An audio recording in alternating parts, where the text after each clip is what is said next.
Buenas tardes, nosotros somos el equipo N, conformado por Alejandra, Mireya, Gerardo, Aldo e Hilda, y vamos a presentar acerca de las neurociencias y su relación con los procesos psicológicos del pensamiento y el lenguaje.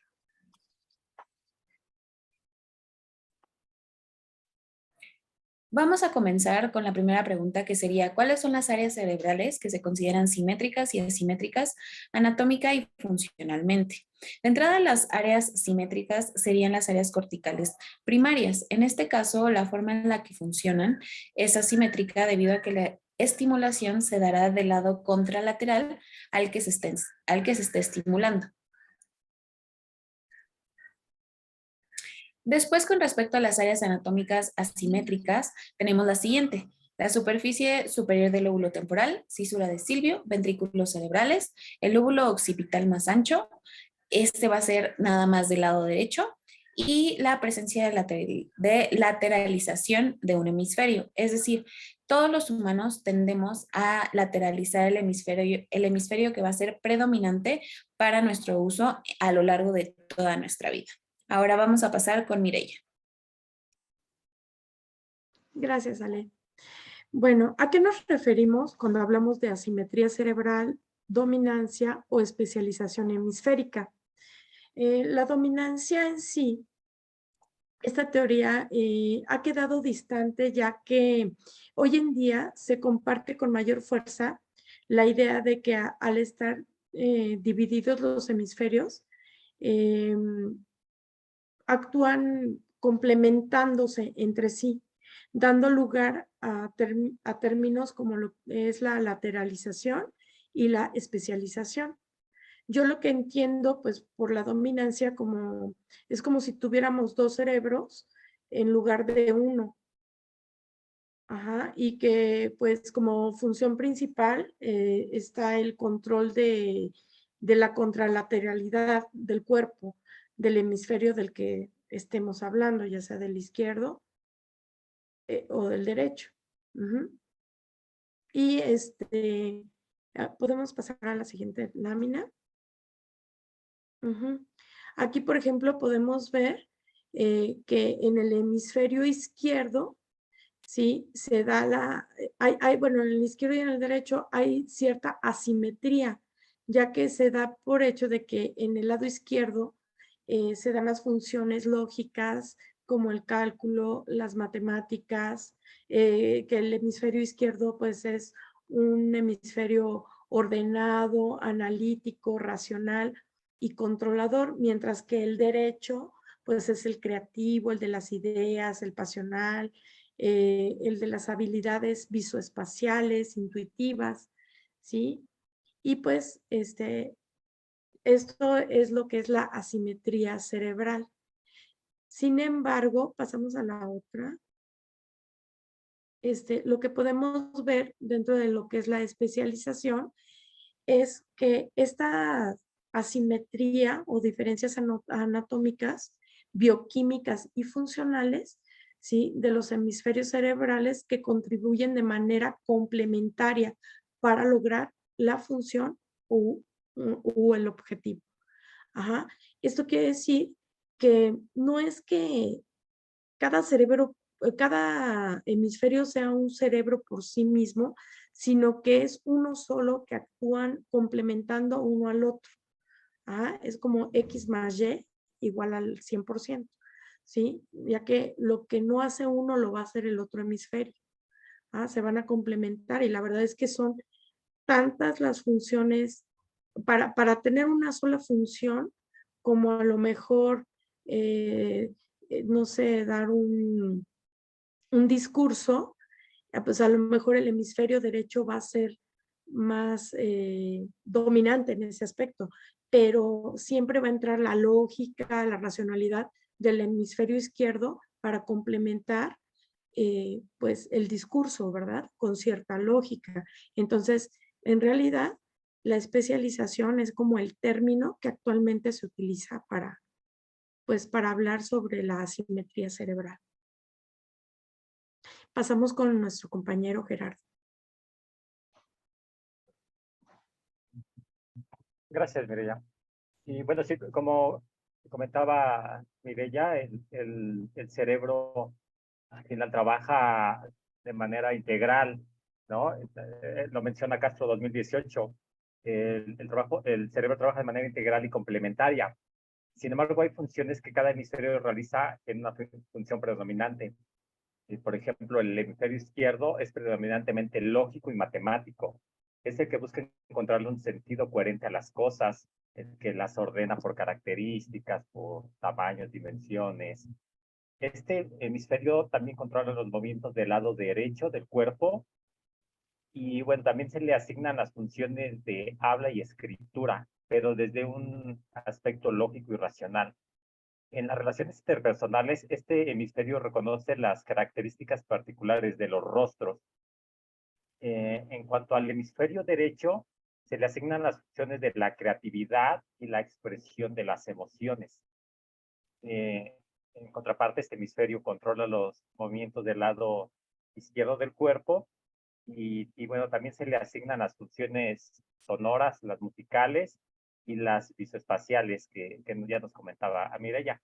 Estas nos permiten ubicarnos en el espacio. Se dice que el lado izquierdo se le da se le debe la forma de pensamiento holístico, es decir, un pensamiento integrado. Intenta considerar todos los elementos de una situación o un contexto. Y en las relaciones interpersonales, a este hemisferio se le asigna la función de reconocer las facciones. Y bueno, continuamos con mi compañero Al.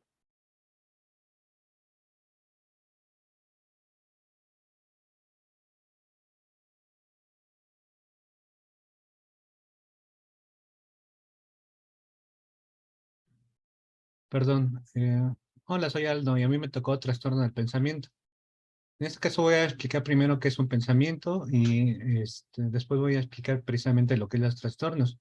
El pensamiento es un proceso mental prácticamente en el que puede hacer análisis y síntesis. También se ven las abstracciones, ¿no? de un todo. En este caso, por ejemplo, si decimos que un pensamiento normal puede ser que tendría que tener un lenguaje coherente, con capacidad también de síntesis y tener un objetivo, ¿no? Y en cierta forma ser lógico ese pensamiento. Hasta aquí estamos hablando que es algo normal. También vamos a hablar que tiene un curso, el curso de pensamiento, el cual aquí es donde se estructuran las ideas y se asocian. Precisamente hasta aquí es donde todo está normal. Por lo posterior vamos a hablar que es el trastorno del pensamiento, ¿no? Ya en este caso, las alteraciones son las alteraciones psicológicas, las alteraciones cognitivas del sujeto, ¿no? Precisamente en este aspecto vienen dos formas, también puede afectar la cuestión del lenguaje y la cuestión del pensamiento. Ahorita vamos, en la siguiente diapositiva, como habíamos visto del trastorno del curso, precisamente aquí aparecen ya las dificultades y la imposibilidad de un discurso, la cual, por ejemplo, aquí en los trastornos de la velocidad, vamos a ver que aquí se va a ver cómo se expresa precisamente ese pensamiento. Puede ser de la forma y de la velocidad es la forma de expresión. Los trastornos del contenido, aquí vamos a ver de qué se habla precisamente en ese trastorno. Y los trastornos de la experiencia o de la vivencia del yo, precisamente vamos a ver cómo se experimenta ese pensamiento, ¿no? En este caso, por ejemplo, hay muchas situaciones de trastorno de la velocidad. Ponemos un ejemplo que es la bradisiquia, que es el pensamiento lento, precisamente al momento de contestar. Y así como hay muchos trastornos, hay muchas definiciones, ¿no? Precisamente. En la final vamos a hablar acerca de la película que nosotros vimos y lo vamos a asociar. También lo que voy a hablarles es acerca de los delirios, que en este aspecto, ¿qué es un delirio? Varios autores lo tachan como que es una falsa creencia, un delirio, pero otros también hablan como que son actos del habla vacíos también, o que no son creencias, que son evidencias, que precisamente a los delirios no se cae, se llega, ¿no? Y que son creencias con significados. Y pues obviamente aquí, por ejemplo, los delirios según su origen, van a tener, por ejemplo, una idea delirante primaria, lo cual va a ser que aparece en ausencia de un estímulo. O sea, no puede explicarse por qué se presenta estos procesos psicológicos. Por ejemplo, en la idea delirante secundaria o deliroide, aquí precisamente surgen en relación con precisamente con otros trastornos y se dan mucho más en, por ejemplo, en cuestiones como depresión o la vivencia del día a día, ¿no? Aquí bueno, también vemos varios tipos de delirios que son su contenido, de su organización, de su estructura formal y formas especiales. Todos estos van a presentar nada más que son muchísimos. Por ejemplo, le puedo decir que delirio sistematizado, que son ideas que no tienen sentido y no se unen unas con otras. Precisamente hay muchas definiciones y al final vamos a ver esto también, ¿no? De mi parte es todo. Continuamos con mi compañera Hilda. Gracias, Aldo. Pues a mí me toca hablarles lo que son los trastornos del lenguaje. Pasamos a la otra diapositiva, Aldo. Gracias. Pues los trastornos del lenguaje pues se dividen según sus características, ¿no? El primero es una ausencia de lenguaje o mutismo, que es una falla orgánica cerebral de los centros del lenguaje y están presentes en lo que ya conocemos como la discapacidad verbal y el autismo. La otra es un trastorno de ritmo, como ejemplo, pues la tartamudez, ¿no? Es la más identificada. Esa característica es una alteración de ritmo, de la fluidez, y que se repite, nada más que ya estamos en otra pantalla, Aldo.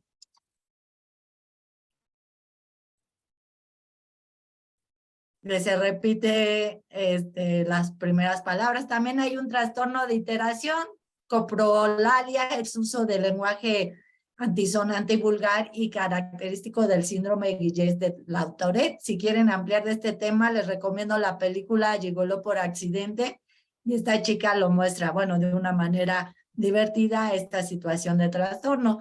Y también trastorno de significado, le puse aquí en nuestro ensalada de palabras, que es como menciona Piaget,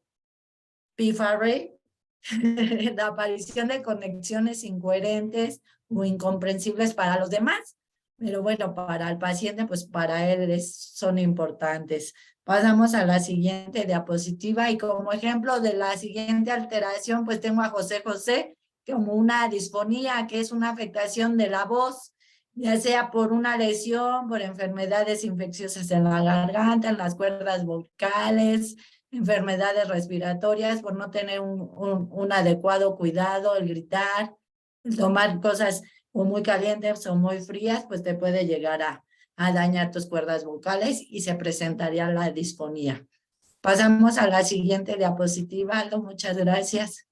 Bueno, hablamos aquí de nuestra película Una mente brillante, extraordinaria película, y aquí yo considero que este personaje sufre de esquizofrenia porque tiene alucinaciones tanto visuales, auditivas, corporales, y ahí muestra ciertos personajes que ya son con los que convive bastantes años y los ve únicamente él y los considera real únicamente él.